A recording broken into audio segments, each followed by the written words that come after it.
आप सभी शिक्षकों को नमस्कार। उम्मीद करते हैं आप बेहतर होंगे। इस वीडियो में हम डिस्कस करेंगे कि जो मुख्यमंत्री साहब ने घोषणा की थी कि यूपी में 21,508 शिक्षक और अनुदेशकों की भर्ती होगी इस तरीके से। तो अनुदेशकों का मतलब क्या है, किस तरीके से कितने पद होंगे, कौन कौन से लोग यहां पर अप्लाई कर पाएंगे, चयन प्रक्रिया क्या रहेगी, सब्जेक्ट कॉम्बिनेशन क्या होना चाहिए, सैलरी कितने मिलेगी, कितने समय के लिए आपको रखा जाएगा और यहां पर क्या टेट अनिवार्य होगा या नहीं होगा। पूरी जानकारी के लिए कंप्लीट वीडियो को वॉच करिएगा। और अगर आप सुपर टेट की कंप्लीट तैयारी करना चाहते हैं तो आप जल्दी से चैनल को सब्सक्राइब करके बेल आइकन को ऑन कर लीजिएगा, कहीं ये वीडियो मिस हो जाए फिर आप चैनल खोजते रहें कहां पर हमने देखा था। तो आइए एक एक करके चर्चा कर लेते हैं कि आखिर इस भर्ती की प्रक्रिया क्या है। देखिए ये अंशकालिक है, यानी आप परमानेंट टीचर नहीं होंगे, कंट्रेक्चुअल बेस रहेंगे, यानी संविदा कह सकते हैं इसको। अंशकालिक का मतलब यही हो गया, आपको यहाँ पर 1 साल के लिए यानी 11 महीने के लिए पहले आपको मौका दिया जाता है। फिर आपका अगर कार्य संतोषजनक रहता है तो ये आगे प्रोसेस आगे आपका बढ़ता रहता है। एक एक करके बात करते हैं। सबसे पहले पदों की संख्या, और ये जो भर्ती होगी आपका जो शिक्षा का अधिकार अधिनियम 2009 है, जिसको आप आरटीई एक्ट कहते हैं, उसी के तहत एक प्रावधान है, ठीक है, जहां पर 100 से अधिक छात्र होंगे जिस स्कूल में उच्च प्राथमिक के अंतर्गत, वहां पर एक मुख्य टीचर तो होगा ही, लेकिन वहां पर अगर टीचरों की कमी है तो उसके लिए वैकल्पिक व्यवस्था की बात कही जा रही है। 10,000 पद हैं। और सैलरी तो कहना यहां पर गलत होगा क्योंकि ये मानदेय है, सैलरी तो नहीं है, वेतन तो नहीं है।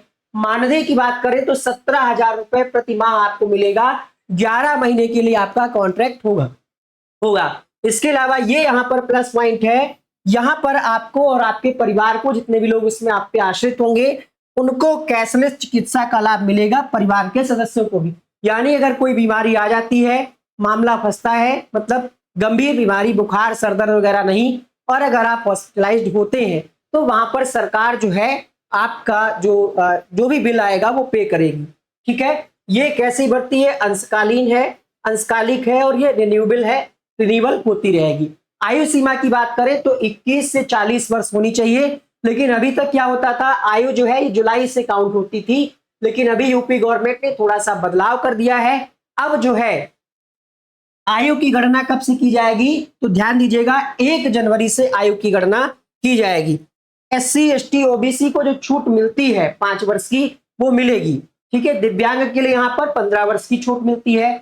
निवास प्रमाण पत्र आप बनवा लीजिए अगर आप इस भर्ती के लिए अप्लाई करना चाहते हैं, ठीक है। उसी जिले का निवासी होना चाहिए। आधार कार्ड पे जो आपका एड्रेस है वही आप लगा करके निवास प्रमाण पत्र अपना बनवा लीजिए। और जो लोग ईडब्ल्यूएस वाले हैं उनको इसमें लाभ नहीं मिलेगा, लेकिन हो सकता है सुपर टेट का जब विज्ञापन आए तो वहां पर आपको जरूरत पड़े, तो उसको भी आप पहले से जांच मतलब पता कर सकते हैं बनने की प्रक्रिया क्या है।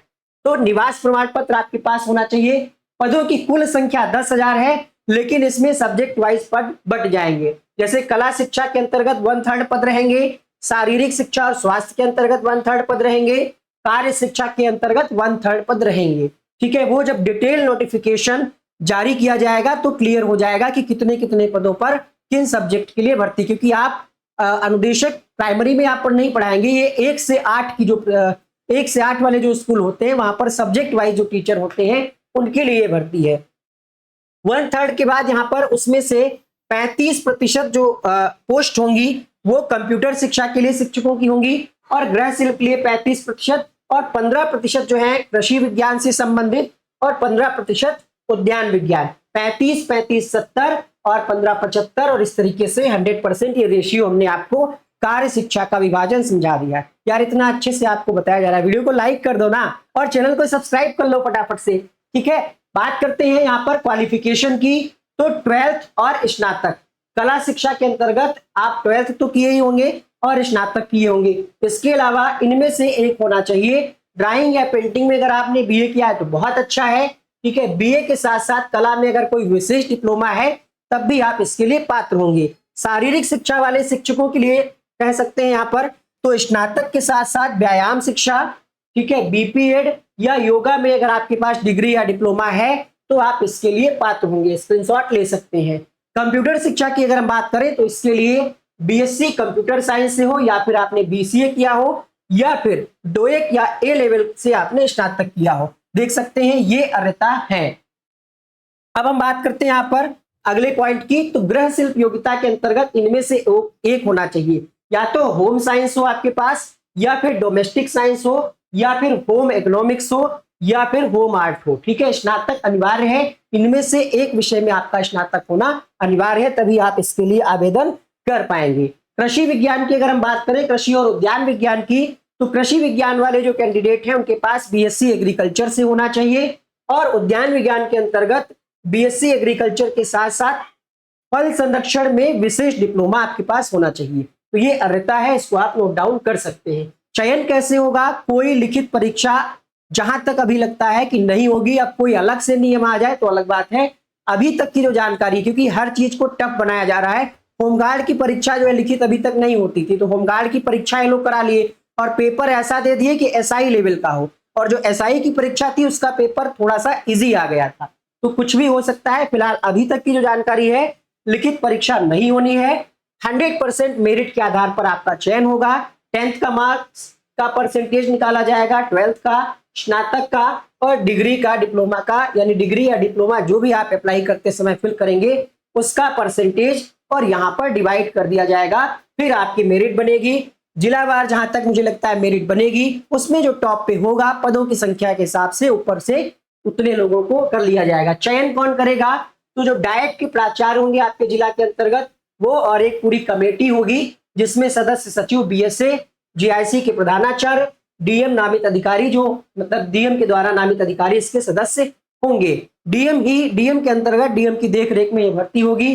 तो जुगाड़ चलने के चांस बहुत कम है, बाकी आप लोग जानते हैं, इस पे हम क्या ही कहें, आप लोग अपनी योग्यता के हिसाब से यहाँ पर कर पाएंगे। तैयारी शुरू कैसे करें, तैयारी आपको कुछ खास नहीं करना है, पढ़ना तो है नहीं, इसके लिए परीक्षा नहीं है, लेकिन आप ऑलरेडी पढ़ रहे होंगे, इस वीडियो को देख रहे हैं, तो ऐसा तो नहीं कि आप एकदम फ्रेशर हैं, पढ़ तो रहे होंगे।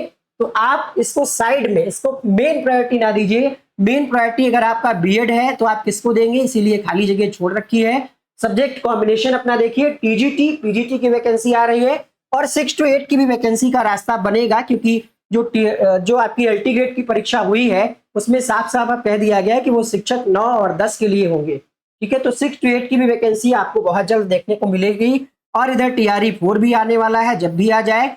तो बीएड वाले कैंडिडेट जो है वो इधर, और पीआरटी की भी वैकेंसी की बात कही गई है, तो जो डीएलएड है वो भी इसमें पार्टिसिपेट करेंगे पीआरटी में। ये आपको जानकारी के लिए बताया जा रहा है। मेन टारगेट आपका जो लक्ष्य है उससे मत भटकिएगा।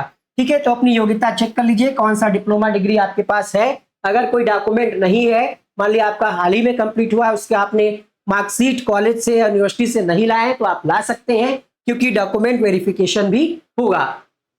निवास प्रमाण पत्र आप अप्लाई कर दीजिएगा, हफ्ते 10 दिन में बन जाएगा, और अपने 10वीं से लगा करके डिप्लोमा तक के प्रतिशत की गणना आप कर सकते हैं। तो ये था ओवरव्यू, जो ये घोषणा की गई थी भर्ती की। इसके अलावा हमने सुपर टेट की क्लास अपने चैनल पर स्टार्ट कर दी है, जुड़ जाएं आप, चैनल को सब्सक्राइब कर ले। नीचे देखिए, नीचे काफी सारे वीडियोस के लिंक दिए गए हैं कमेंट बॉक्स में, और टेलीग्राम से जुड़ जाइए, ऐप हमारा इंस्टॉल कर लीजिए, जहां पर क्लासेस के नोट्स फ्री वाले दिए जा रहे हैं, और ये नोट्स आप घर बैठे मंगा सकते हैं, सुपर टेट के बेस्ट हार्ड कॉपी नोट्स। तो ओवरऑल हमने इस वीडियो में क्या जाना, ये 10,000 पदों पर भर्ती है, जिसमें मानदेय 17,000 है, कैशलेस चिकित्सा का लाभ मिलेगा, आयु 21 से 40, और जो आपको छूट मिलती है होनी चाहिए, आपके पास जिले का निवास होना चाहिए। आवेदन करने की प्रक्रिया जो है वो जब नोटिफिकेशन आएगा तो उसमें मेंशन होगा। ये डिवाइड किया है पदों का जो ब्यौरा है, और कैसे प्रक्रिया होगी, तो आपका मार्क्स जो है हाई स्कूल, इंटर और स्नातक का जुड़ेगा। डीएम की देखरेख में ये भर्ती होगी। वीडियो पसंद आया हो तो लाइक जरूर कीजिएगा, और चैनल को सब्सक्राइब करना ना भूलिएगा। मिलते हैं नेक्स्ट वीडियो में।